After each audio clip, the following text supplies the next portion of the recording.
thing that I kind of talk about being able to focus on is not just the awareness, but also then taking that awareness, not judging it. Don't beat yourself up and be less compassionate to yourself because you're not being compassionate. So let's not go down that kind of hole.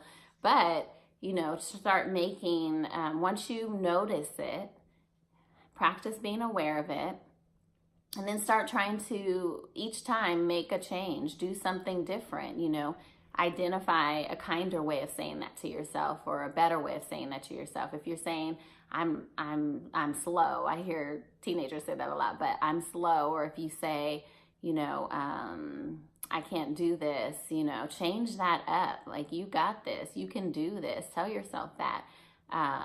You know, telling yourself, I am smart. I can figure this out, you know, whatever it takes, I'm determined. Identify the things that your strengths, identify the things that you do well.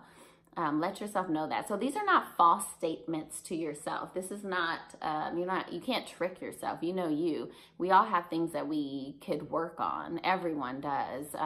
But, you know, as you're going through that path of working on whatever it is that you have to work on, you know, be compassionate with yourself. You know, if you didn't do something right, you know, I'm a mom, so, you know, if something doesn't go well, I don't get the kids to bed on time, or something, you know, doesn't go as planned, you know, it's easy to go down, you know, a rabbit hole and say, you know, I'm a terrible mom. I hear that all the time. I do not subscribe to that any longer. So I hope none of you do, but you're not a terrible mom. You're an awesome mom. Your kids think you're awesome, right? So, or, you know, sometimes, you know, things don't go right at work and you're like, you know, saying negative things to yourself about it, or something doesn't go right with a family member or in a relationship or a date you went on, or a million other things, right? Things don't always go perfectly. That's just not how life works. So when that happens and you need a little bit of compassion, give it towards yourself.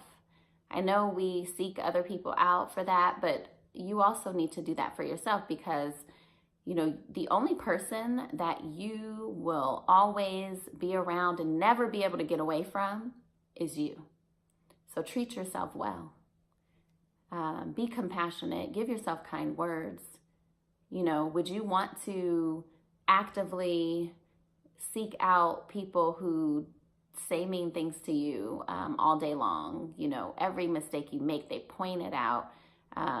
Would you actively seek that? I know some of our different circumstances, we have those people in our lives, a family member or a partner or someone else, and I know, you know, we can work through that, but, you know, there are some people who are naysayers, right, and who have those negative things to say that we are around.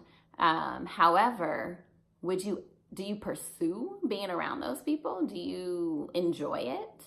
You know, so probably not, right? So don't do that to yourself.